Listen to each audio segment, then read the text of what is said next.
ተመልካቾቻችን የዛሬ የአብርሃም እንግዳችን የ95 ዓመት የእድሜ ባለጸጋው የቤተክርስቲያናችን እንቁ ዋርካ የሆኑት እንግዳችን ርዕሰ ደብር መርሐ ጽድቅ ገብረ እግዚአብሔር ብዙ ጊዜ እየበዛ የአባት ወቀሳ እንደው መቼም አባት መጽሐፍ ላይ እንዳይማሩ ትንሽ ፈተና የሆኑ አባት እንደነበሩ እንግዲህ ለተመልካቾቼ ተናግሬያለሁ። ከብቶች ሁሉ ታራት አመት ያላነሰ እዚያ ሳንጋጋ ቆይቻለሁ። ከትምህርት ቤት አስወጥተው እዚያ ስለመውሰዳቸው ነው እንደው እንጂ አባት አይወቀስም አይደለም እንዴ? አይወቀስም። እሱን አይደለም የታዘዝከውን ትተህ ሌላ ነው ያመጣው መልስ እሱን ወደዚያው መልሰው ታሞ እያለ ነው ይሄን የሚያዩት። እንደ ሰመመኑ ነው እንዴ? እሺ ሙቼ እንደገና ነፍስ ዘርቶብኝ ነው እንጂ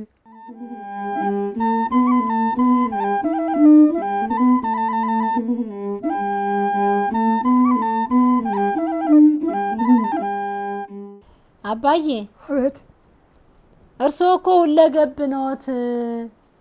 ሬዲዮም ይወድ ነበር አባቴ ያለ ነው ጋዜጠኛ እስክንድር። በጣም እናዳምጣቸው የተመረጡ ጀርመን ምናምን እነኚህ እንደው ነገር የሚያጠናክሩትን እንከታተል ነበር። እኔም አንድ አቶ አበጀ የሚባል ሰው እየነበሩ ጀርመን እንሰማለን፣ የደቡብ አፍሪካን ነገር የውጭ በጣም እንሰማና እንከታተል። እንግሊዘኛ ይሰማሉ እንዴ? በእንግሊዘኛ ደግሞ ጎበዝ ነው ተብሏል። በአማርኛ ይናገራል ጀርመን እኮ። አይ እንደው እንግሊዘኛስ? አይ መላከ ሰላም ቀሲስ ዳኛቸው እንዴ እነሱ እኮ ትምህርት ቤት ከርመው ኑሮው ነው ቤታቸው ነው እኮ ትምህርት ቤቱ። አይ ይሞክራልና ይደንቀኛል ብለውኝ እንደው እንዲሁ አንድ ቀን አጫውተውኝ ነው። አይ ቅኔ ምናምን እንደዚያ እንጂ ያ የዘመናው ተስድስተኛ ነው የወጣው። እሺ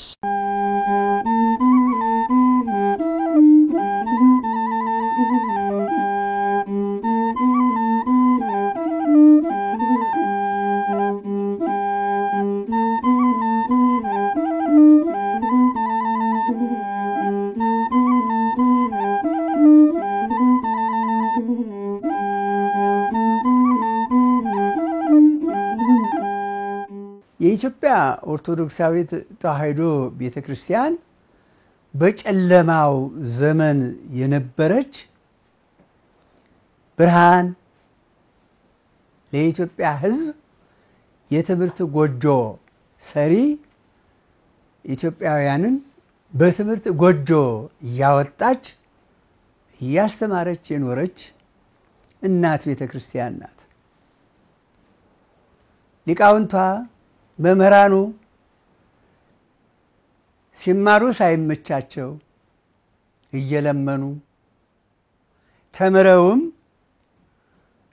ለአገልግሎታቸው ለእውቀታቸው የሚገባው አስብ ወይም ደግሞ መተዳደሪያ የኑሮ ድጋፍ ሳይሰጣቸው በመኖራቸው እጅግ በጣም ሐዘን ይሰማኛል። ይሄ ከአስተዳደር ከአመራር መዛነፍ እንጂ ቤተክርስቲያን ሀብት አጥታ አይደለም። ትልቁ የቤተክርስቲያን ሀብት ደግሞ ምእመናን ናቸው። ተማሪውን አብልተው ያስተምራሉ፣ መምህራኑንም በሰፈራቸው በመንደራቸው መካከል አድርገው ይረዳሉ፣ ይደግፋሉ። እና መምህራን እንደዚህ ሆነው በመኖራቸው አዝናለሁ። ግን እንደሱ ደግሞ ራበን ብለው በረደን ጠማን ብለው ከአገልግሎታቸው ፈቀቅ ሳይሉ እንደ ወንድም ያሉት መምህራን ትምህርት ወደ ጠማው አካባቢ የእውቀት ጨለማ ባጠላበት አካባቢ እየሄዱ እየተቸገሩ ችግራቸውን ከምንም ሳይቆጥሩ ለችግራቸው ፊት ሳይሰጡት እያስተማሩ ብዙ ሰው አውጥተዋል። ብዙ ሰው አድርገዋል። በእውቀት የእውቀት ብርሃን አብርተዋልና ወንድማችን ከመምህራኑ አንዱ በዚህ ሙያ ያለ የነበረ በመሆኑ እጅግ ደስ ይለኛልና እናንተ ደግሞ ማህበረ ቅዱሳን በእውነቱ የዚህ ደግሞ በተለይ ይሄ የአብርሃም እንግዳ በተባለው መገናኛችን እንደዚህ ያሉት አይናማ ባለሙያዎች እንደዚህ ያሉ የታሪክ ባለቤቶች በቤተ ክርስቲያንም በሀገርም ትልልቅ አገልግሎት የሰጡ ሰዎች በጭንቅላታቸው የተሸከሙትን ዕውቀት በቃል ማካፈል ብቻ ሳይሆን በአይን የሚታይ በእጅ የሚዳሰስ የእጅ ሙያም የእጅ ጥበብም እየተማሩ እያስተማሩ እንዴ የሰሌን ስራ ባለቤት ናት ቤተ ክርስቲያን። መቋሚያው በእጇ ነው፣ ጸናጽሉ በእጇ ነው፣ ከበሮው በእጇ ነው። ከፋብሪካ የምታመጣው ዕቃ አልነበራትም። አልባሳቱ ንዋየ ቅድሳቱ ሁሉ እንዲህ በባለሙያ መጻሕፍቱ ሁሉ እንዲህ በባለሙያ ልጆቿ እየተሰሩ የሚገለገሉባቸው ናቸውና ይህንን እንደው ተዳፍኖ እንዳይቀር በየቦታው መምህራኑን ሊቃውንቱን እየፈለጋችሁ እንደዚህ ስራቸው ዕውቀታቸው ታሪካቸው ለሕዝብ እንዲገለጽ ትውልድ እንዲማርበት ብሎ ቆም ብሎ ራሱን እንዲያስተውልበት ማድረጋችሁ የተቀደሰ የሚወደድ ተግባር ስለሆነ ማህበሩንም ከልቤ ላመሰግን እወዳለሁ። የኔታ መርሃ ጽድቅ ታላቅ መምህር ናቸው። እስካሁን ድረስ በአካባቢው ላይ ተነሱ መጡ ከምንለው መምህራን የሚተካከላቸው አለ ማለት አይቻልም።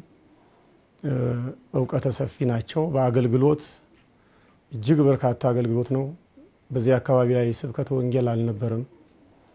የመጀመሪያ ስብከተ ወንጌልን በ80ዎቹ ዓመተ ምህረት የሰርክ መርሃ ግብር በ11 ሰዓት ከፍተው ወንጌል እንድንማር ከአቦጊዳ ጀምሮ ፊደል እንድንማር አድርገው በዚያ መልኩ አሳድገውን እንደገናም ደግሞ ለህብረተሰቡ ክርስትና እንዲስፋፋ አብያተ ክርስቲያናትን በቅርብ ርቀት በወቅቱ ከነበሩ ከብፁዕ ወቅዱስ አቡነ ናትናኤል ጋር በመመካከር ለክርስቲያኖች ማረፊያ አብያተ ክርስቲያናት በማሰራት እጅግ በርካታ ውለታ ውለው እስካሁኑ ባለው እድሜ በልጆቻቸው ፍሬ ቤተክርስቲያን እየተገለገለ ትገኛለች። እኔን ከአቦጊዳ ከቄስ ትምህርት ጀምሮ እስከ ቅስና ማዕረግ ድረስ እስካለው ድረስ አስተምረውኛል። የኦርቶዶክስ ተዋሕዶ ሃይማኖት መሪ ብቻ ሳይሆኑ አካባቢው ላይ በሌላው እምነት በሙስሊም ሊሆን ይችላል፣ በፕሮቴስታንቱ ሊሆን ይችላል፣ እንደገና ደግሞ እንደ ሀገር ሽማግሌ ሲከበሩ ከልጅነታችን ጀምሮ እናያለን፣ እንፈራቸዋለን። በአጠገባችን ሲያልፉ እንደው ተደብቀን እንደው እንደ ልብ ሆነንም አይደለም እንግዲህ ስንኖር የነበረውና ያንን የሥርዓት ያንን ስነ ምግባር ሲያሳዩን ሲነግሩን ጥፋት ካዩ ከሌ የሚባል ነገር የለም ጠርተው መክረው ገስጸው ከዛ በኋላ ደግሞ በሌላ መልኩ ደግሞ ሲያገኙን ቁጭ ብለው እንደ አባት እንደ ልጅ በእኛው እንደ ኩያቸው አድርገውን መክረውን እኛም ቁጭ ብለን ያንን ሁሉ ተቀብለን በዛ መልኩ ስላሳደጉን ያ ስነ ምግባር ያ ስብዕና ከሳቸው እንግዲህ የወረስነው ወይ ደግሞ በሳቸው ያደግን ልጆች በሙሉ አብዛኞቻችን በድቁናም በሌላም ህይወት በሰንበት ቤትም ያለነው ልጆች በሙሉ አሁን ላይ በብዙ መልኩ ስለምንገናኝ ያ የቀረጸብን ነገር ሁሉ አዲስ አበባ ላይ ራሱ ቁጭ ብለን ያንን አካባቢ እንድናግዝ በመንፈሳዊ ባለን አቅም በገንዘብም በቤተክርስቲያን በማሰራት የተለያዩ በቁጂ ላይ ጊዮርጊስ ላይ ጉባኤ እንዲዘጋጅ እንዲህ አይነት ነገሮችን ራሱ ያደረግን ነው በዚህ ሰዓትና ያን እንድናደርግ መነሻም የሆኑን እሳቸውና እንደሳቸው አይነት ያሉ በቁጂ ላይ ያሉ አባቶች ናቸው። ስማቸው በየቤቱ ያለ አባት ናቸው። የኔታ መርሃ ጽድቅ የሚለው ስም ምናልባት በዚህ ስም የሚጠሩትም እሳቸው ብቻ ሳይሆን አይቀሩም። መርሃ ጽድቅ የሚለው ስም ከተማ ውስጥም ያለውና ለሰው አእምሮ ቅርብ የሆነ ነው። ሰብዕና ምንለው ፐርሶናሊቲን ሰው ውስጥ የሚተክሉ ተንቀሳቃሽ መጽሐፍ የሆኑ አባታችን ናቸው። ብዙ የእሳቸው ብቻ የሚመስሉ ባህሪዎች የከተማዋ ልጆች ይወረሷቸው ይኖራሉ። ከሳቸው የወረስናቸው ማለት ነው። ለምሳሌ ሀቅን ፊት ለፊት የመጋፈጥ አይታክቴ የመሆን የሆነ ነገር ላይ መታከት የሚባል ነገር አይታይባቸውም። በአገልግሎት እውነተኛ የመሆን ለሁሉም ቅን የመሆን ቅን አገልጋይ የመሆን በክህነት አገልግሎት ካሉ አባቶች ውስጥ በስነ ምግባርም ጭምር ቀድመው የሚታዩ አባት ናቸው። በአገልግሎቱ ሁሉ ያሉ አባት ናቸው። እንግዲህ ዘመናዊ ትምህርት በከተማዋ ከመጀመሩ አስቀድሞ ፊደል ትምህርት ቤት ያለው ከሳቸው ቤት ጎን ነው። እሳቸው ናቸው አስተማሪ። በተለያዩ መጽሐፍትም የቀረበ ስለ እሳቸው የተነገረ ብዙ ነገር አለ። በአጭር ቃል ቢገለጽ ድጉስ መጽሐፍ ናቸው ብዬ ባስቀምጥ መርጣለሁ። የኔታ ማህሌት ቆሞ መርጌታ ናቸው፣ ቤተክርስቲያን ኃላፊ ናቸው። ማህሌት ቆሞ ቅዳሴ ሲጀመር ጥለው አይወጡ፣ ብቻቸውንም ቢሆኑ ያስቀድሳሉ። ሲያስቀድሱ ደግሞ ቆሞ ነው የሚያስቀድሱት። ቅድም እንግዲህ እንደሰማችሁት ታይትላቸው ወይም ርዕሳቸው ርዕሰ ደብረ ናቸው። የወረዳው ቤተክርስቲያን ኃላፊ ናቸው፣ ቤተክርስቲያን ኃላፊ ናቸው። ቢቀመጡ ጥለው ቢሄዱ የሚጠይቃቸው የለም። ግን አንድ ሰው ማህሌት ቆሞ ካላስቀደሰ ስጋው ደግሞ ካልተቀበለ በረከቱን አላገኘም ብለው ስለሚያምኑ የኔታ ያስቀድሳሉ፣ ቆሞ ያስቀድሳሉ። ከሁሉም በእድሜም የገዘፉም አረጋዊም ቢሆኑ ካስቀደሱ በኋላ ደግሞ በቻሉት ስጋው ደግሞ ይቀበላሉ። እንግዲህ አንድ ከቤተክርስቲያን ኃላፊ ሊቅ መምህር የተለመደ ነገር አይደለም። ስለዚህ ይሄ እውነት ለመናገር ትልቅ ትምህርትና አርያ ነው ብዬ አስባለሁ። ከዛ የኔታ በዘመናቸው ኒርሊ 40 እና 50 ዓመት የመድረክ ወይም የወንጌል አገልግሎት አገልግለዋል። እንደማንኛውም ሰው የተለየ ለዚህ አገልግሎታቸው ይሄን ሁሉ ዓመት ደሞዝ ተከፍሏቸው አይደለም። ደሞዛቸው ባስተዳደራቸው ቀጥሎ ደግሞ በመርግትናቸው ነው የማቀው። ይሄን ሁሉ ዓመት ያገለግላሉ። ሲያገለግሉ በሳምንት አንድ ቀን ሊሆን ይችላል የሳቸው ተራ፣ ግን 7ቱንም ቀን መድረክ ላይ ይመጣሉ። ምን ለማድረግ? ወጣቶቹ እንዲያስተምሩ ለማበረታታት፣ ካበረታቱ በኋላ ደግሞ ስተት ካለ ለማረም እና ከሳቸው ስር እኛ እንደውም ምናልባት እኔ መጨረሻው ነው ሊሆን የሚችለው በጣም ትልልቅ እንደ ሀገር ደረጃ የበቁ ብዙ መምህራን ተዋል። ይሄን እሳቸው ቆመው አርያ ሆነው ቁጭ ብለው እነዛ ሲያስተምሩ ሰምተው አርያ ሆነው ያስተማሩት ነገር ነው። ይሄን ነው ለመናገር እንደው አርያና ምስክርነትም ከሆነ ይሄ ነው። ሌላው የኔታን እኔ በግሌ ማረሳቸው ከተለያየ ቦታ ከአብነት ትምህርት ቤት ለምርግትና ማንኛውም ሰው ይምጣ መጀመሪያ ተቀባይ እሳቸው ናቸው። ይመጣል ያ ሰው የኔታ ቤት ገብቶ ነው ምሳ የሚበላው ራት የሚበላው እንዳይከፋው አለውል ልጄ ብሎ የሚያደራጅ። ወደ ዝዋይ ደግሞ እስቲ ልውሰዶትና እሺ ሐመረ ኖህ ብለው የሰየሙት እኔ ነኝ ዝዋይ ላይ። አዎ ሰፊ አገልግሎት ይሰጡ ነበር። እንደውም ከ300 በላይ የአብነት ተማሪዎችን ሰብስበው መንፈሳዊ ትምህርት ያስተማሩ ብዙ ተተኪ እንዳፈሩ እንደው ታሪክም ይነግራል፣ የሚያውቁት ሰዎችም ይናገራሉ። ስለዚህ እስቲ አጠር አድርገው ያጫውቱኝ። እንደውም አፄ ኃይለ ሥላሴም ጎብኝቶታል የሚልም ጽሑፍ አንብቤያለሁ። ከአንድ ጊዜ 3 ጊዜ ነው እስቲ እሱ ብር እየሰጡ። እሺ እና ዝዋይ መጀመሪያ ከአዲስ አበባ ስንደለደል ወገናተን ነው ወገን የሌላቸውን አስቀሩና ሌሎች ባለ ወገኖችን አስቀሩና እኛን ዝም ብሎ ሊቀ ስልጣናት አብረ ማርያም መልከ ጼዴቅ የሚባሉት እሳቸው ናቸው መራርጠው አበረሩን። እዚያ ተነሳን። ዝዋይ ሲሄድ ምንም የለ 7 ኪሎ ሜትር ነው ከአዳሜት ሁሉ ዝዋይ 7 ኪሎ ሜትር በእግሬ ነው የምሄደው። በእግሬ ጠዋት ሄጄ ትምህርት ቤት ሳስተምር ውላለሁ። ከዚያ በኋላ ደግሞ ተመልሼ ብሳፈርም ስሙኒ ነው። ተስሙኒ የበለጠ ክፍያ የለም፣ ስሙኒ ነው። በኋላማ ባለመኪናዎቹ ሁሉ ለመዱኝ፣ በነፃ ይወስዱኛል። እና ዝዋይን እንደዚህ አድርገን ደህና ካቀናን በኋላ ይሄ በሽታ ለከፈኝ። እዚያ ነው የለከፈኝ። በ57 ዓመተ ምህረት ወደ ነፋሻ ቦታ በአስቸኳይ ካልሄደ ከባድ አደጋ ይደርስበታል ተባለ።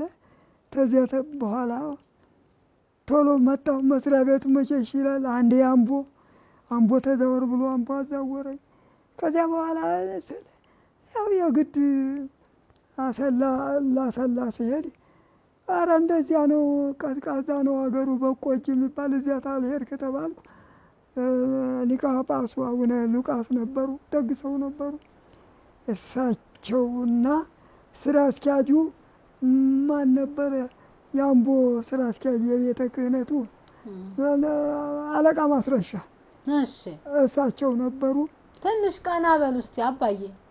አደከምኩት ቀና። ኧረ ደህና ነኝ። ጎበዝ የኔ አባት ደህና ነኝ። ጎበዝ እኮ ነው። እሺ ከዚያ መልሰው ታምቦ ወደ ስመጣ ያው አሩሲ ላኩኝ። ወዲያውም ደግሞ መጀመሪያ ርስት ነበረን። የኔ አባት ርስት ነበራቸው። ከኢጣሊያ በፊት ራስ ብሩ ሀገር ሲያቀኑ ጋሻ መሬት ሰጥተዋቸው እዚህ ይሄ ጦሳህ የሚባለው ከዚያ መሬት ነበረን። አባቴ መሬት ነበራቸው። አሁን ያው እንትኑ ጊዜ ያመጣው ያው ወሰደ። እሺ እና እንደው ያኔ ሐመረኖህ ከአንድም ሶስቴ እንግዲህ አጼ ኃይለ ሥላሴ ጎብኝተውኛል ብለዋል። እንዳውም ምን ትፈልጋለህ እስቲ የምትፈልገውን በጽሁፍ አቅርብ ተብለው ሁሉ ተሰጥተውት ነበር ብለውኝ ነበር። ማያ ያቀርባል ማያ ያቀርባል አያቀርቡም እንዴ? ሲያገኟቸው ፊት ለፊት ነው ማቅረብ የምፈልገው አላሉም ነበር? አይሞግቱም? አይ እነሱን ለመሞገት ባለርስቶቹ የቤተ መንግስት መኳንንት ነው። ለቤተ ክርስቲያን ሲፈቀድ መጀመሪያ እነሱ መኳንንቶቹ መሬቱን ይዝና እነሱን ለማግኘት ያለ ጥረት ከባድ ነው። እሺ ምን አደረጉልዎት ኃይለ ሥላሴ? አጼ ኃይለ ሥላሴ አቆም እንደው ቀጥታ መጥተው ብቻ ቀጥታ ያቺ አምቡላንስ መኪና ፊት እንትን ስትል ውጡ አልኩና እንዴት 300 ያላነሰ እኮ ተማሪ ነው እኮ እሺ እዚያ ሳስተምር እንደው ያቺ አምቡላንስ እንትን መኪና ስትጮህ ስሰማ ጃን ሆይ ናቸው ውጡ አልኩና ትምህርት ቤት እኔ ወጣሁና እዚያ ባንዲራ ሰንደቅ ዓላማ እናወጣለን። እዚያ ሰንደቅ ዓላማው ሱ እንደው ብቻ እሳቸው ምኖች ናቸው እነኚህ አሉ። ተማሪዎች ናቸው። ማን ነው ኃላፊያቸው? እኔ ነኝ። በምን መተህ? በፈለገ ሕይወት ነው አንገ በፈለገ ሕይወት በኩል ነው እንዲህ ስላቸው በጣም ከዚያ በኋላ 300 ይበዛሉ። ለዚያ ሁሉ አቡጀዴ ተይዟል፣ ተከምሯል። ራቁት አይደለ ልጁ ሁሉ ራቁቱን ነው። ለዚያ ሁሉ እየተቀደደ ሲሰጥ ድረስ ተኔ ጋር ናቸው እና እዚያ ዙዋይኔ እንደዚህ አድርጌ ከዚያ በኋላ በዚህ በሽታ ነው ተዛ እየለቀኩት። እሺ ምን ያህል ብር ሰጥቶት? 50 ብር? አይ 70 ብር 80 ብር ብዙ ነው።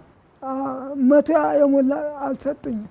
አረ አልሰጡኝም። ይሄም እኮ ብዙ ነው። እንደው 70 እና 80 ብዙ ብር ነው የሰጡት። የሚታዘዙ አባህና ናቸው። ወረድ ብለው ብቻ እጅሽ ላይ ሲያደርጉ ነው የምታው። በኢትዮጵያና በተለያዩ ዓለማት ሆናችሁ የዛሬውን የአብርሃም እንግዳ መርሃ ግብር የምትከታተሉ ተመልካቾቻችን ከሰፊው የቤተ ክርስቲያን ሱታፊያቸው ከድካማቸው ከስራቸው መካከል መጠን እያደረግን ታሪካቸውን ወደ እናንተ እያደረሰን ያለነው የ95 ዓመት የእድሜ ባለጸጋውን የኢትዮጵያ ኦርቶዶክስ ተዋሕዶ ቤተክርስቲያን እንቁ ከሚባሉት አባቶቻችን መካከል አንዱ የሆኑትን የርዕሰ ደብር መርሐ ጽድቅ ገብረ እግዚአብሔርን ተሞክሮ ከልጆቻቸውና ከወዳጆቻቸው ጋር እየሰፋን ነው ወደ እናንተ እያደረስን ያለነው። ቆይታችን አሁንም ይቀጥላል። አብራችሁን ሁኑ።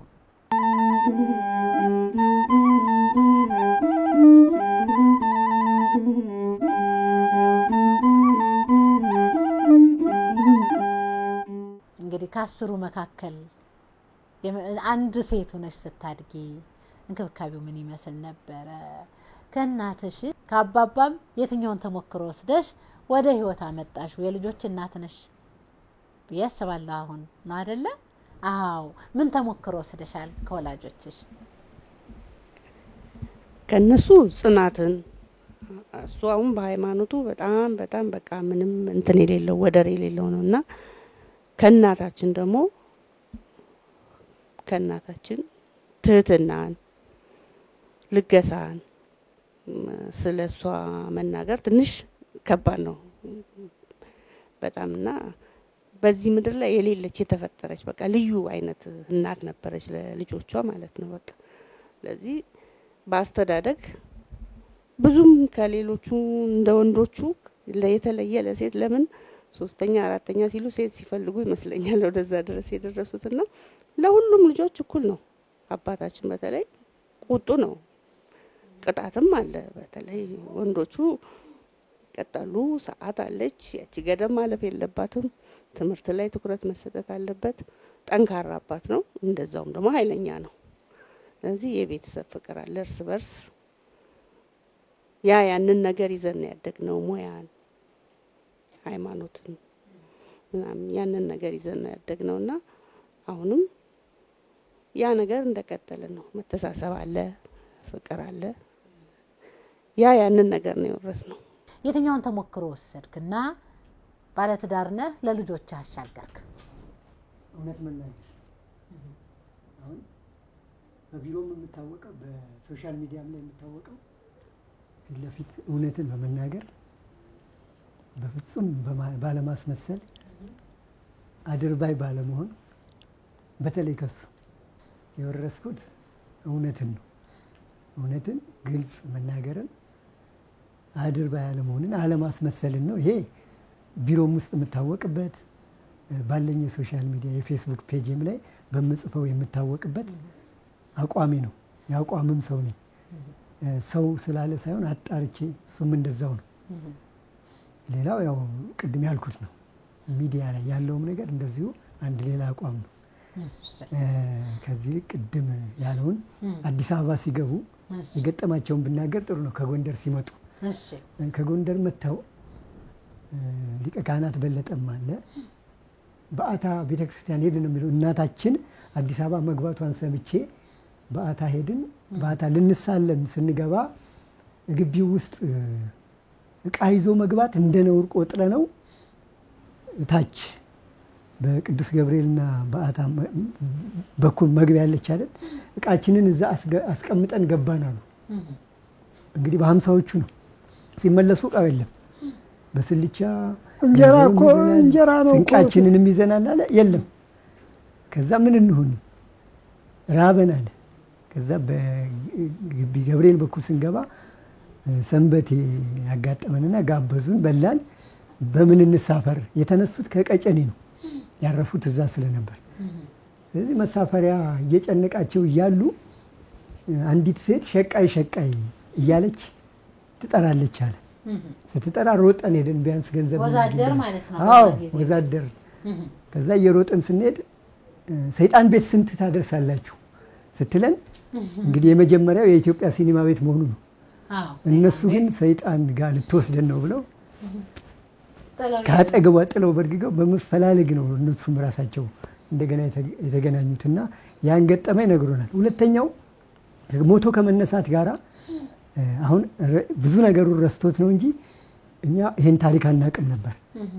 በዘጠናዎቹ ውስጥ አብዛኞቻችን ለትንሳኤ በዓል ቤት በሄድንበት ሌሊት ትልቁ ወንድማችን ከሊቀ ካህናት በለጠ በምስጢር የተነገረውን ይዞት ቆይቷል። አሁን ሊቀ ካህናት ካረፈ በኋላ ነው ይሄን ነገር ሲፈራ ሲቸር ሌሊት ያነሳበታል። እንዲህ አንድ ነገር ሰምቼ ነበረ። ምንድነው ሲለው እሷም ይሄን ሲናገር እሷ እንድትኖርም አልፈለገም እናታችን። ለሷም አዲስ ነው። ምንድነው ስለ አይ ሞተ እንደተነሳ ነው የሰማነው ሲል ደነገጠ። ለምን አንድም አለመንገሩን ያስደነገጠው ለሷ። ለምን አልተናገርክም ሲባል ስትጠይቀው ምዛው ያው ከሞተ ሰው ጋር አብሮ መኖር አስደንግጧት ጥላ ትሄዳለች አይነት ነው ያልነገራት። ይሄ ሁሉ ልጅ ከተወለደ በኋላ ነው ይሄ ታሪክ የሚሰማውና ከሞተ በኋላ እንደነገረን በወቅቱ እንደነገረን ተገንዟልም በሰሌንም ተደርጎ ወደ ጉድጓድም ሄዷል። እንደው ወፍ ሲንጫጫ ግሪን የሆነ አረንጓዴ መሬት ሁሉ ይታየው እንደነበር ነው። እንደውም እኔ ስጠይቀው አንድ ቀን ይቆጨኛል ሁሉ ይላል። ፏፏቴ ሁሉ አለ ሸዋ የሚል ነገር ልክ እዛ ቦታ ስደርስ ይሄን ማን አምጡ አላችሁ? እኔ ይሄንን አላልኩም አለኝ ነው ብሎ እንደ ድምጽ እንደ ነጎድጓድ ድምጽ ከተሰማ በኋላ እዛ በዛ ቅጽበት ሌላ ሰው ሞቷል ነው እዛ ጉድጓድ ውስጥ ሌላ ሰው እንደተቀበረ ነውና ብዙ ነገሩን ስለረሳ ነው እኔም መጽሐፉ ላይ ያሰፈርኩት ይሄን ለማንሳት ነው። አዎ ተመልካቾቼም በመግቢያ እንግዲህ የባለስልጣናት ምንጣፎች በመተለው የተለያዩ ታሪኮች በተሰነዱባት መካከለኛ መጽሐፍ የወንጌሉ አርበኛ ብሎ የአባቱን ታሪክ ከሰነደውና በመግቢያ ደግሞ በትንሽ ወደ እናንተ ያደረስኩላችሁ አሰናጁ ጋዜጠኛ እስክንድር መርሃ ጽድቅ አምስተኛ ልጃቸው ነው አይደለ? ልናገር እሺ የመጽሐፍ ትርጉም አሁን ከመላከ ሰላም ዳኛቸው ኮልፌ አይደለም መጽሐፍ ቅዱስ ትርጉም ሐዲስ ከማቴዎስ እስከ ራዕየ ዮሐንስ ዘልቄያለሁ ተምሬ አንድምታ መምህሩ ነበሩ እሱን የሚረዱት መምህሩ ነበሩ የመጽሐፉ መምህር እሳቸውም አርጅተው እንዲሁ ማምተኛ ሆነው መቼም ሰው ሳይታመም አይሞትም እንጂ መጽሐፍ እኮ ተምሬያለሁ ሐዲስ ጎበዝ እንደው ይሄንን ካነሱት እንደው ሰዋሰው ብርሃን ቅዱስ ጳውሎስ መንፈሳዊ ኮሌጅም ገብተው ተምረዋል አዎ ምንድነው የተማሩት አሁን ምልሽን ይሄ አዲስ ኪዳን በስርዓተ ማቴዎስ ብዬ እስከ ራዕየ ዮሐንስ ድረስ በትርጓሜ እሱን እንዳባቱ ነው የያዙት መምህር ገብረ ማርያም ይባሉ ነበሩ እሳቸው እሱን ይረዳሉ በቃ እሱን እዚያ ነው መጽሐፍ ሐዲስ ተማሪ የሆንኩት እዚያ ነው እሺ ሰደብር እንግዲህ ዋነኛ ሙያው ያው ያቋቋሙ የዜማው ዕውቀት ነው በቤተ ክርስቲያን ከሚቆሙ መዘምራን ጋራ እንደው ልቅደም አይልም እኔ ነኝ እወቁኝ ስሙኝም አይልም አዳምጦ ግራገኙን አዳምጦ ቀለም ደግሞ ሲበላሽ ማለፍ አይፈልግም ተው ብሎ ያቃናል አንድ ይሄ ነው ሁለተኛው በአገልግሎቱ አይደክመውም አይሰለቸውም ሁሉ ጊዜ ቁመት ነው ሁሉ ጊዜ አገልግሎት ነው ከዚህ ሌላ ደግሞ ያው በተማረው የመጽሐፍት ትምህርት የሐዲሳት ትርጓሜ ወጣቱንም ሴቶቹንም ወንዶችንም ባቋቋማቸው አብያተ ክርስቲያናት በሚያገለግልባቸው አብያተ ክርስቲያናት ሁሉ በጉባኤ በወንጌል ጉባኤም በሰንበት ትምህርት ቤትም እያስተማረ ብዙ ሰዎችን ወደ ሰውነት መስመር የመለሰ እፊት እየቀደመ እያበራ ብዙዎችን ያስከተለ እውነተኛ ትክክለኛ መምህር መሆኑን አውቃለሁ ከኔታ ሙሉ በሙሉ መውሰድም ባይቻልም የሳቸው ጸጋ ነው ጥበባቸው ከባድ ነው መጽሐፍቱን ሲደርሱት ሲጽፉት እጅግ በርካታ ነገር የሚያደርጉትን መውረስ ባንችል እንኳን ሐቀኝነታቸውንና ለእምነት ቀናኢነታቸውን ይዘን እጅግ በርካታ ልጆች አፍርተንበታል ይሄኛውን የሳቸውን ቤተክርስቲያን ላይ ጥሩ አመራር እንዲኖረን ግብረ ገብ እንድንሆን ከሁሉ እንድንስማማ የሳቸውን መልእክትና አደራ በመቀበል ልጆች ያደራ ታሪክ እንዳይጠፋ ቤተክርስቲያን እንዳትወቀስ እያሉ በመሩን መንገድ እስካሁን ድረስ በአገልግሎት በቅዳሴ ሙያ በአስተዳደር ሰራል በጣም እድለኞች ነን ብዬ አስባለሁ እንደው በዘመን ኦርደር ለማስቀመጥ በመወከር ከቤተክርስቲያን ጋር ነፍስ ስናቅ የተዋወቅንበት የህፃናት ሰንበት ትምህርት ቤት አለ የህፃናት ሰንበት ትምህርት ቤቱ እድሜ ቅርብ የሆነ ኩያችን የሆነ የእርሳቸው የኔታ መርሃ ጽድቅ የመጨረሻ ልጃቸው ተድላ መርሃ ጽድቅ የህፃናት ሰንበት ትምህርት ቤት አስተማሪ ነበር ሌላ ቦታ ተምሮት አይደለም ኩያችን ነው ቤት በሚሰማው ከሳቸው የሚሰማውን መጥቶ ነው የሚያስተምረን ትንሽ ከፍ ስንል ያ ማለት እርሊ 80ዎቹ ማለት ነው በእኛ አቆጣጠር አብዮት በሚመስል መልክ ነው የቤተክርስቲያኑ ንቅናቄ የነበረው ከገዳም አባቶች ይመጡ ነበር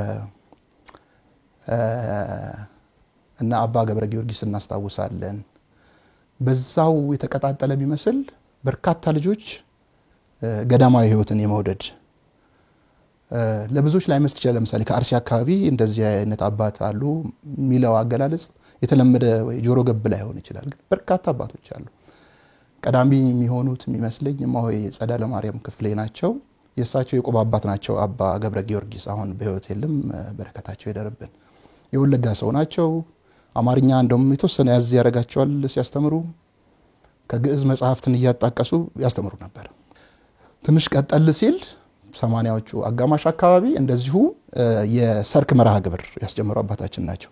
በዛው ትምህርት ቀጥለን ይለናል። አንድ ማረሳው ነገር ምንድነው ተማሪዎች ለምሳሌ ሰርክ ፕሮግራም ላይ ሰርክ መርሃ ግብር ላይ 2 ወይ 3 ምእመን እንኳን ቢኖር ሙሉ ትምህርት የሚያስተምሩ ናቸው።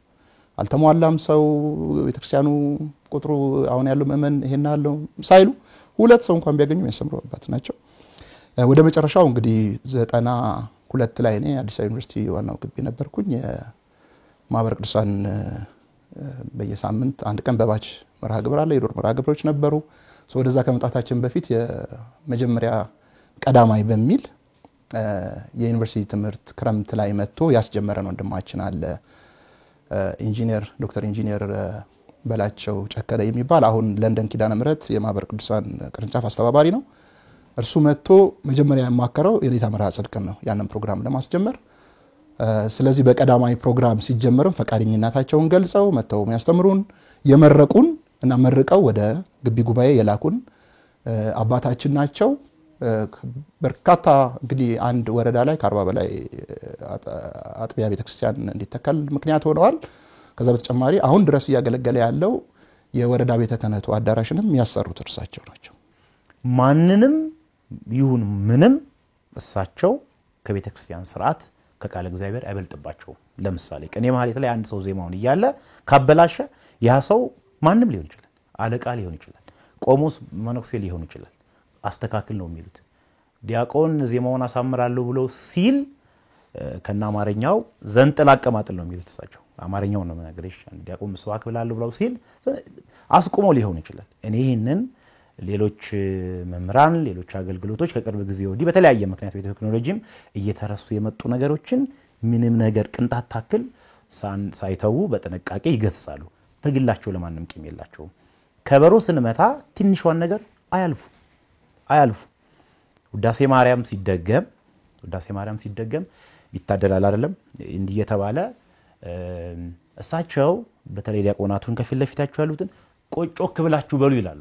ምን ማለት መሰለሽ ቃል እግዚአብሔር ስለሆነ ሊጠፋ ይችላል፣ ልንሳሳት እንችላለን። ስለዚህ እነሱ ከሰሙን ቃሉን ያርሙናል፣ ወዲያቀ ያለው ተነሻለው። አለበለዚያ አንዳንዱ ይረሳል። እንደምታውቂው ነው በቁጥር ላይ ግብረ ድንግል ያስመታል በድግር ይባላል፣ ውዳሴ ማርያም ቢክብራ ያስመታል፣ ሌሎቹ እንደሱ ስላለ ልንረሳው እንችላለን። ስለዚህ ብሎ ሊያልፈው ይችላል። ያሰው እንዳይለው ጸሎት ስለሆነ ጸሎቱ እንዳይቀር በዚህ ልክ እያንዳንዱ ሰው ምንም ነገር ሳይሳሳት እውነት ለመናገር አገልግሎቱ አልፎ እንዲሆን የሚያደርጉ በስተመጨረሻ ደግሞ ልጆቻቸው ሁሉም ሰው ተምሮ ወይ ዩኒቨርሲቲ ወይ ለስራ ወደ ሀገር ሲሄድ ደግሞ ከኪሳቸው ጠርተው በርታ ልጄ ብለው ለዚህ ማረ እንኳን አበቃ ብለው ካላቸው ላይ ትራንስፖርት የሚሰጡ አባት ናቸው። በስተመጨረሻ ደግሞ ምስክርነት ከሆነ ባለቤታቸው ቴቴ እንላቸዋለን ወይዘሮ ሀረጋዊን ይባላሉ። ዳዊት ደጋሚ አስቀዳሽ ኪዳን አድራሽ ስጋው ደሙ ተቀባይ ነበሩ። ስለዚህ እሳቸውንም ባለቤታቸውም ለአካባቢው ጥሩ አራያ አባት ሆነው ምናልባት ከገለጻቸው ሁሉም ሰው በጋራ የሚወዳቸው አንዳንድ ጊዜ የሆነ ሰው የሆነ ይወደዋል፣ ሁሉም ሰው በጋራ የሚወዳቸው አባት ናቸው። ብራና ፍቀው ቀለም በጥብጠው የኢትዮጵያ ኦርቶዶክስ ተዋሕዶ ቤተክርስቲያን የመንፈሳዊ መጻሕፍትን ካሰፈሩልን አባቶቻችን መካከል አንዱ ነዎት። እስቲ ምንድነው የጻፉት? እንደው ያሳዩን እስቲ እሱን ነገር። ቦርሳው እንዴት ነው? የእጅ ስራ ከየት የተሰራ ነው? የእጅ ስራ ይሄ በእጅዎት ራሱ ያዘጋጁት ነው አይደል? ማህደር ይባላል በቤተክርስቲያኑ አጠራር። ራሴ መሳሪያ አለኝ ተዚያ ተደቡብ ጎንደር። እሺ ተዚያ ነው ይዤ የመጣሁት። ይሄ ቆዳው በኔ እጅ ነው። የፍየል ቆዳ ነው? የፍየል ነው። የበግ አይሆንም። እኔ የበግ እንትን አልልም። ይሄ እንግዲህ ዚቅ ይባላል። ይሄ ዚቅ አይደለም አባ፣ ይሄኛው አይደለም ዚቅ። ይሄ እንትን ድርሳን ነው። ድርሳኑን ይሄን ሽፋኑን ነው ያዘጋጁት እርስዎ? ልክ ነው። እስቲ ያኛውን ያኛውን መጽሐፍ ነው። ይሄ ነው ዚቁ። ልክ ነው። ልክ ነሽ። እንግዲህ የእጅ ጽሁፍ ነው። መጀመሪያ የእጅ ጽሁፌ ምዕራፍ ድጓ ለማስመረቅ ምዕራፍ ይሄ ምዕራፍ ነው የሚባለው ወረቀት ነው። እንደዚህ አልተደራጀም የወረቀት ነው ይሄ ምዕራፍ ይባላል። በእጅ ነው የጻፉት አባዬ በእኔ በምን እጽፋለሁ ሌላ በእጅ በሸንበቆ እስቲ እሱን ይሄኛውን ይዘው ያሳዩኝ እቺን ሸንበቆ ያሏትን እሱን ደግሞ እናየዋለን እሷን እስቲ ይሄ ጣውላ ነው እኮ እንትኑ ይሄ እንጨት ነው። እሺ የሁሉም እኮ እንደዚሁ ነው። ይኸውልሽ እንጨት ነው። ይሄ የመጀመሪያ ጽሁፍ ይሄው ወረቀት እንግዲህ ምንገዛበት ያለ አይደል በወረቀት ነው የተጻፈ ይሄ ምዕራፍ ይሄ ተዚህ ይበልጣል ትልቅነቱ ይሄ በብራና ሲሆን አዎ ድቅቅ አድርገው ነው የጻፉት ይሄ አዎ ይሄ ሁሉ በእጅ ነው እንግዲህ በእጅ ነው ቆዳውን ፍቀው ይሄ ቆዳ አይደለም ወረቀት ነው እንደሱ አዎ ኧረ ተው አባዬ ወረቀት አይደለም አታዩ ይሄ ድሮ ወረቀት ነው ልክ ኖት ዚቅ የተባለውን እስቲ ያሳዩኝ ምንድነው ዚቅ በራሱ ዚቅ የተባለውን ደግሞ እንግዲህ ከዚያ በኋላ ይሄኮ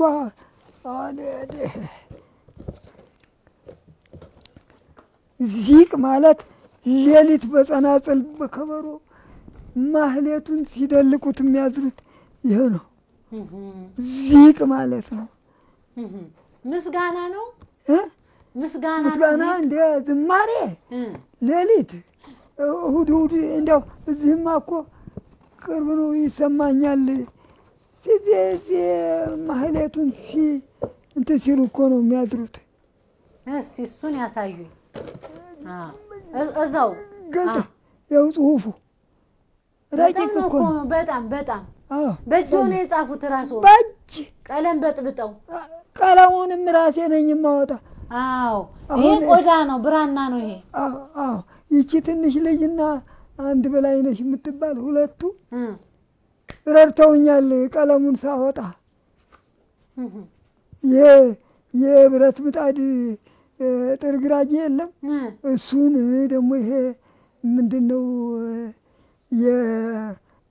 የላምባ ጥላሸቱን እሱን እያደረግ 6 ወር ነው የሚታሸው በቀን 6 ወር አሽቼ ቀለሙን ራሴ ነኝ ያወጣሁት።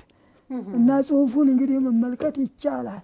አዎ አየነው እኮ ቁልጭ ያለ ጽሁፍ ነው። ግዕዝ ነው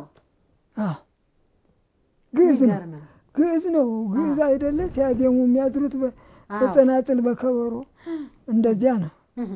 እነዚህ ጦር መሳሪያ ይሄ ምንድነው? እነኚህ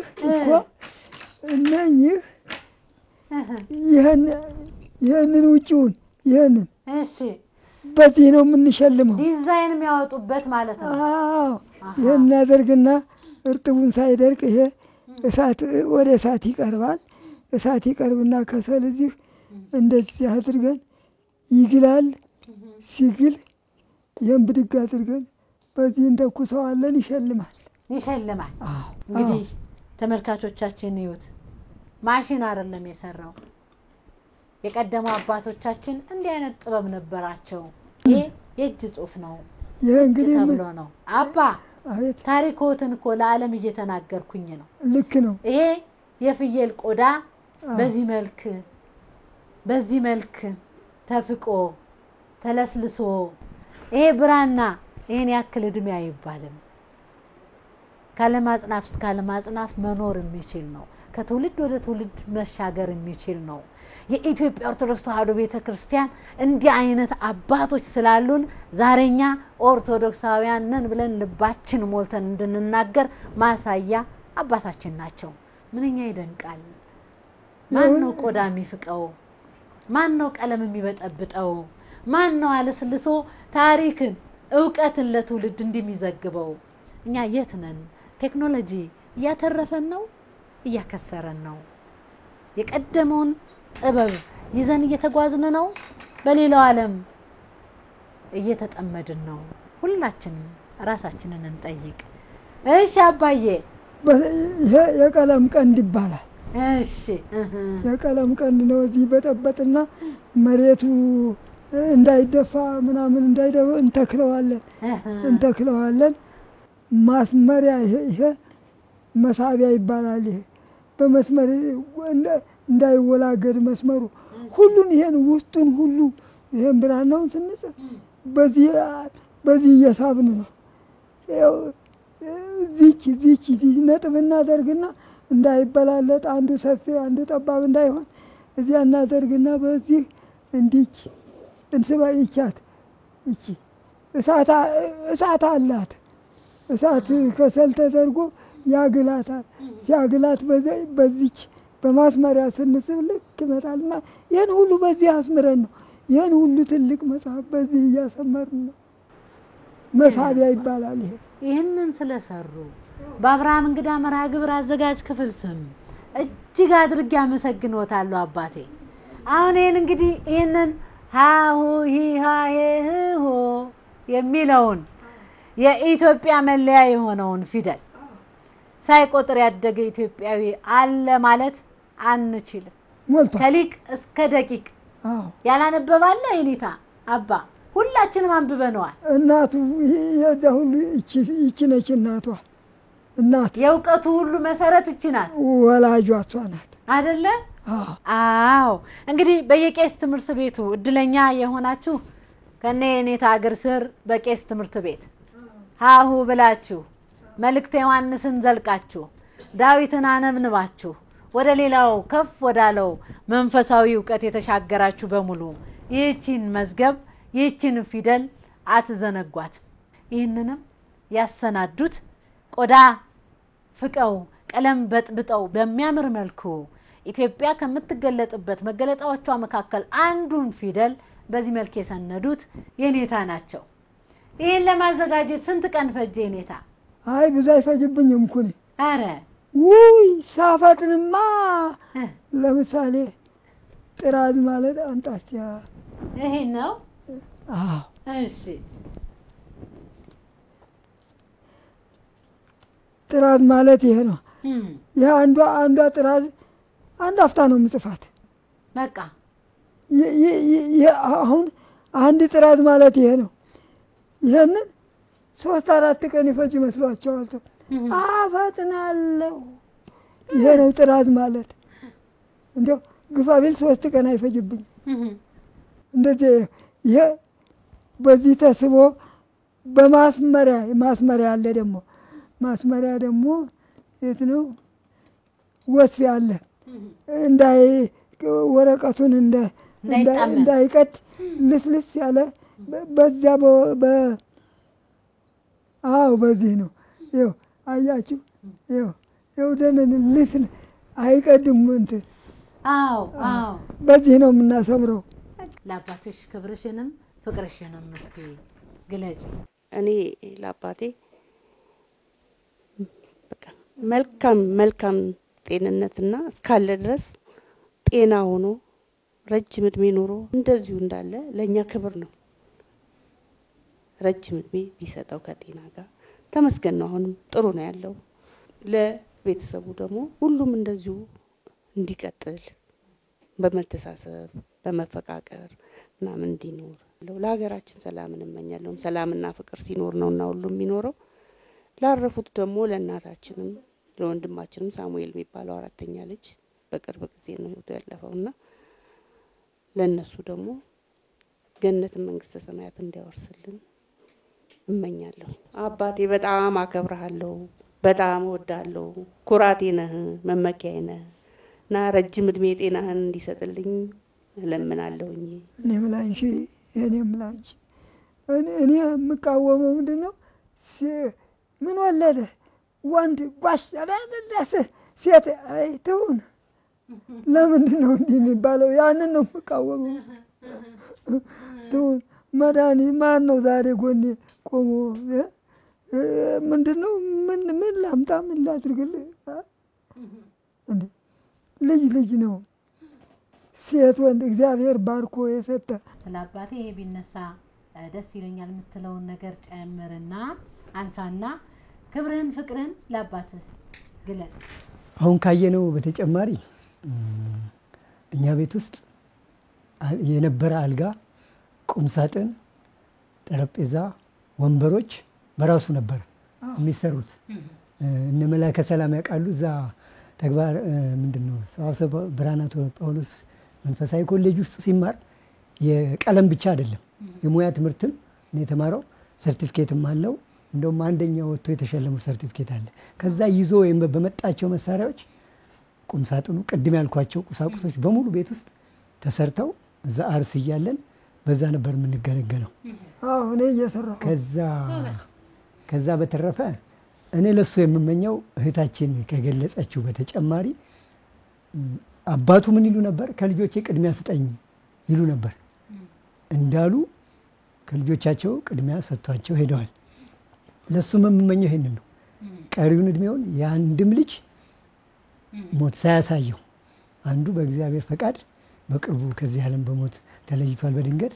በዛ ምን አይነት ስሜት ውስጥ እንደነበረ እናውቃለን። ከዚህ በኋላ ግን በእንደዛ አይነት ሀዘን በእኛ በልጆቹ ብቻ አይደለም እዚህ ባለነውም በሚቀርቡትም በሌሎቹም ኢትዮጵያ ውስጥ ባለው የሞት ነገር ሁሉ እያዘነ እንዲያልፍ አንፈልግም። ኢትዮጵያ ውስጥ ሰላም ሆኖ ቀሪውን እድሜውን በሰላም እንዲኖርና ያው እግዚአብሔር ጊዜው ሲደርስ እንዲያሰናብተው ነው የምመኘው። ወንድሜ ርዕሰ ደብረ መርሃ ጽድቅ በትምህርት ቤት በነበርንበት ጊዜ የነበረው አቋምህ ሁሉ፣ ጨዋታ ሁሉ፣ አገልግሎት ሁሉ በፊት ያለ አብረን የኖርንበት ዘመን ሁሉ አይረሳኝም። እንደው ከቀልድም ጨዋታ ያን ጊዜ እንግዲህ ገና ሲመጡ የእንግሊዝኛ ትምህርት ብዙ አይታወቅም። ጀምረነው ያን ጊዜ ግሪን ፕራይመሪ የሚባል እንግሊዝኛ መጽሐፍ ነበረና ስዕሎችም ምኖችም አሉበት። ያንን ስዕል ስናይ አንድ ሰው ኮፍያ በእጁ ይዞ ይሮጣል። አንበሳ ከኋላው ያባረረዋል። ያ አንበሳው ሲያባረረው ያ ሰውዬ ደግሞ ነፍስ ያውጪኝ ብሎ ሲበር ከራሱ ላይ የነበረው ኮፍያ ወልቋል። መውለቁን ያሳያል ስዕሉ። ጋሽ መርሃ ጽድቅ ያንን ሲያይ አረገረገ ቆብ ስታንዳፕን በረረ ቆቡ ለማለት ነው እንግዲህ። ከዚያ የተነሳ ብዙዎቻችን ቆብ ስታንዳፕ እንለው ነበረ እሱን ራሱን በዚህ በቀልዱ እና እንደዚህ አለ። ተጫዋችም ወንድም ነበረ። በእውነቱ የሰው ፍቅር ያለው አባት ነው። የቃለ እግዚአብሔር ፍቅር ያለው አባት ነው። የቤተ ክርስቲያን የሀገር ፍቅር ያለው አባት ነው። ልጆቹንም በእግሩ በታሪኩ በስሙ እንዲተካቸው እመኛለሁ። እንግዲህ ያው የኔታ ውለታቸውን እግዚአብሔር በሰማይ እንጂ ሰው በመሬት አይከፍለውም።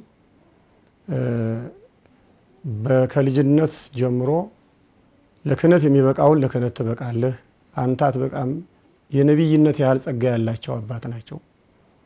ለድቁና በወጣሁበት ዘመን ከገጠመኝ ውስጥ አልደረስክም ተመለስ ብለውኝ ነበር።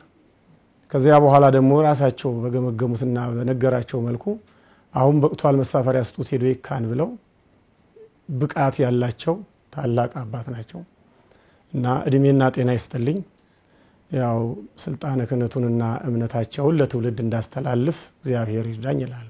አባታችንን ያው ቤተሰቦቻቸው ልጆቻቸው በእንክብካቤ በጤንነት በሰላም በጥሩ ሁኔታ ይዘዋቸው ስላሉ ረጅም እድሜ ከሙሉ ጤንነት ጋር እግዚአብሔር ያድልልን። እግዚአብሔር ጤናቸውን ሰጥቶ እድሜያቸውን ያርዝምልን፣ በረከታቸው ይደርብን እላለሁ። አመሰግናለሁ። እንደው እሳቸው ቢመርቁን ነው የሚሻለው። እንግዲህ እግዚአብሔር የእድሜውን ነገር እንደው አንደኛውን ቢረሳቸው ነው መመርጠው። ብዙ አባቶችን እናውቃለን። አሁን ከተማችን ደጋ በመሆኑ ብዙ ሰዎች በእድሜ ረዘም ያለ ይኖራሉ። የእድሜን ነገር ይርሳቸው፣ ሙሉ ጤና ይስጣቸው። ለኔታ መመኝላቸው ከዚህ በላይ ብዙ እድሜ እንዲኖሩ ጤናቸውን እግዚአብሔር በዚህ በላይ ጤናቸውን እንዲጠብቅላቸው የኛንም ከዚህም የበለጠ ክብር እንዲያዩ በብዙ ነገር ቆመውን አይተዋል ለመናገር እሳቸው ያስጀመሩት ህንጻ ቤተክርስቲያን ተጠናቆ ተመርቆ ብዙ ነገር ሆኗል። ከዛ በኋላ ብዙ ትውልድ መርቋቸዋል። ከዚህም በላይ የቀሩ ነገሮች አሉ። እነሱን ሁሉ አይተው በስተመጨረሻ እንግዲህ እግዚአብሔር ለመንግስቱ እንዲያበቃቸው እመኝላችኋለሁ። አባይ አቡሻሩ እሱ ምንድነው? እርሱ አዘጋጅ አወሻክር ይሄ የጾማት የበዓላት ማውጫ አመት ተዚህ ነው አጀንዳ እያወጡ ነጋዴዎች ተዚህ ላይ እየገለበጡ ትንሽ ይኸው ለማየት ይቻላል። ይሄ አገኘሁና ቅድስት ሥላሴ በሩ ላይ አገኘሁና ገዛሁት። እሱም የእጅ ጽሑፍ ነው። ይኸውና በዓላት እንዲህ በዓሉ ቀኑ ወሩ እንደዚህ እንደሆነ ምን ያስደስተውታል? አጭር መልስ ነው የሚሰጡኝ። እኔ የሚያስደስተኝ ልጆቼ ሁሉም ቁም ነገራም እንትን ያሉ ናቸው። ይሄንን የታሪክ ቅርስ ይሄንን ለዚህ አንሸጠን አሁን እኔ የዚህ የሚባለው ብቻ ስንት ሺህ ብር እንደሚያወጣ ምን ዋጋ አለው? አጉል ስም ነው። እዚያ ሄዶ ታሪክ ፓትርያርኩ አውቀውት እዚያ በታሪክ እዚያ ተመዝግቦ እንዲሰጥልኝ ነው። ልጆቹም ይሄንን አምነውበታል፣ ወደውታል።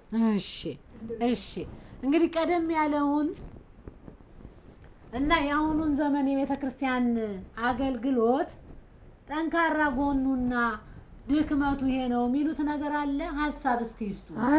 ዛሬማ አይነ ተኩላው የጠፋ ዘሃ ድር ማለት ነው። አይኑ ከጠፋ አይወጣም። ያኔ አንከርት ላይ ሆኖ እንደዚህ ሌላውን በጥሶ ላዙርህ ቢሉት አይዞር። እንደዚህ ሆኗል ሀገራችን ዛሬማ። ስለዚህ ምን ይሁን ምን ይደረግ ይላሉ? በአባትነቱ መልእክት ለኢትዮጵያ ለዓለም ሕዝብ ያስተላልፉልኝ። አሁን የመጨረሻ ጥያቄ ነው። እግዚአብሔር መልሶ ይሁን ከሱ በስተቀር ደቂቃ አይቆይበትም። ሰማይ ምድር የዘረጋ አምላክ ይህንን ማስተካከል ደቂቃ አይቆይበትም። እግዚአብሔር እሱ ያስተካክልልን። እርግማን አይለመንም ፈጣሪ አምላክ። ይሄን አድርግልኝ ገሌ እንዴት ያለ እንዲያው ነው። እርግማን አይለመንም። ለተመልካቾቼ እኔ ልጆቼን እግዚአብሔር ቅድሚያውን ለእኔ ሰጥቶ እድሜ ረዘም ብሏል። አሟሟቴን አሳምር። አሜን። ለቤተ ክርስቲያኗ ለሀገራችን ብለው ሲመርቁ መርቁ። ለሀገራችን በአጸደ ቤተ ክርስቲያን ክርስቲያን ለሆኑቱ በአጸደ ቤተ ክርስቲያን እንደ ሻሽ የተነጠፉትን እንደ ቅጠል የረገፉትን ስማቸውን የጠራ ነው ስማቸውን ያልጠራ ነው እነሱን ሁሉ ማርልን ነው። ማር ከምድር ያም ከሰማይ ማርያም የእመቤታችን ስም እኮ ከሰማይ እየመጣ እኮ ነው። ማር ከምድር ነው። ያም የሚባል ገነት አለ። ተማር በጣም የሚጣፍጥ እሱን ነው የሚመግበን ፈጣሪያችን። እንደ ይህን እየመገብክ አነጋገራቸውን አሳምረህ ሰው የሚወዳቸው አድርገህ ከሰው ጋር በሰላም እንዲኖሩ ልጆችን እንደው ንግግራቸው እንዲያምርላቸው ሰው እንዲወዳቸው የሰው መውደድ ይስጣችሁ። ትልቁ ይሄ ነው። የሰው መውደድ ይስጣችሁ ከተባለ ሁሉንም ያጠቃልላል። እንደዚያ ነው ጸሎቱ። የቤተ ክርስቲያን ደግሞ ይሄ ነው፣ ሌላ የለም። እኔ እንደማውቀው ማለት ነው። እሺ ለሀገሪቱስ ለኢትዮጵያ እንዴ ዋናው ጸሎት ለሀገሪቱ አይደለም እንዴ? የመጀመሪያው እኮ ለሀገር ነው የሚጸለየው፣ ለመላ ዓለም ነው፣ ለማናቸው። እሺ ስለሰጣችሁን ስላካፈላችሁን ግሩም የሆነ ህይወት ተሞክሮ እጅግ አድርጌ በተመልካቾቻችን ስም አመሰግናለሁ። ረጅም እድሜ ከጤና ጋር ይስጥልኝ አባቴ። እህቴንም ወንድሜንም እጅግ አድርጌ ስለሰጣችሁን ጊዜ አመሰግናለሁ። እድሜሽን እግዚአብሔር እንቅፋት ሳይነካ ለቤተ ክርስቲያን የሚለመነው ሁሉ ልመና ለአንቺም ስምሽንም ባንጠራ አንቺም እግዚአብሔር ይጠብቅሽ። አሜን። ታዲያ ከተማ ሽርሽር አይደለም ያደጉት፣ ገጠር ነው። ስንት ቤተ ክርስቲያን ተክያለሁ። ስንት ፈረስ ጋላቢ ነኝ። ፈረስ ወዳለሁ አሉኝ ፈረሶች።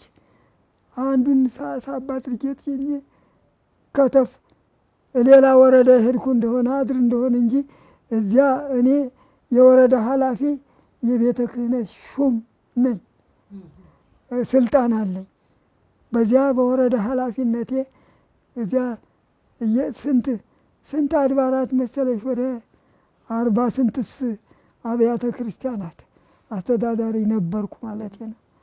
አሁን ወደ 50 ሄዷል ወደዚያ። እሺ አባቴ እንደዚያ ሆኖ እሺ እንደዚህ ሆነን ነው ነው አመሰግናለሁ። እንደው የትም ሜዳ አይደለም ያደግነው ማለት ነው። እሺ እሺ እግዚአብሔር አንቺንም እግዚአብሔር የተባረከ ልጆች እንዳለሽ ልጆቹን ሁሉ የተባረከ ያድርግልኝ። ፈጣሪ አምላክ አሜን።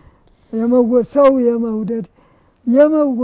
የመወደድ እድል ይስጥሽ። አሜን አባቴ አመሰግናለሁ። ጤናሽን ይጠብቅ። አሜን። ጤና ከሰላም ጋራ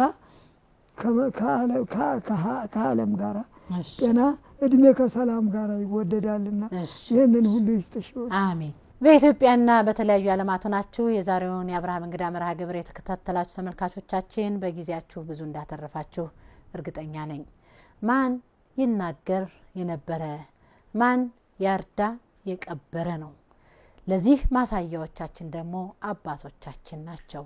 የኢትዮጵያ ኦርቶዶክስ ተዋሕዶ ቤተክርስቲያን ሀገርን የሰራች ዕውቀትን ያበለጸገች በዓለም ስሟ እንዲታወቅ ዋጋ ከከፈሉ መካከል ማሳያው የዛሬው የአብርሃም እንግዳ ናቸው። የኢትዮጵያ ኦርቶዶክስ ተዋሕዶ ሃይማኖት ዛሬ የመጣ አይደለም። ብዙ ለምታወሩ ብዙ ለምትስቱ ይህ መርሃ ግብር እናንተን ያስተካክላል ብለን ተስፋ እናደርጋለን። መቼም በአራቱም ማዕዘን በተለያዩ ዓለማት ሆናችሁ ስለ አንዷ የኢትዮጵያ ኦርቶዶክስ ተዋሕዶ ቤተክርስቲያንና ሀገር ዓለም ስለሚቀናባት የኢትዮጵያ ሀገራችን ብዙ የደከማችሁ ብዙ የሰራችሁ አባቶችና እናቶቻችን ሁሌም ለእናንተ ክብር ይገባችኋል እንላለን። የዛሬውን በዚያ በቃን። ሳምንት በሌላ እንግዳ ከሌላ መርሃ ግብር ጋር እቤታችሁ እንደርሳለን። እስከ ሳምንት ሰላም እግዚአብሔር ሀገራችን ኢትዮጵያን ህዝቦቿን በሙሉ በያሉበት በያለንበት ይጠብቅ እንላለን። ሰላም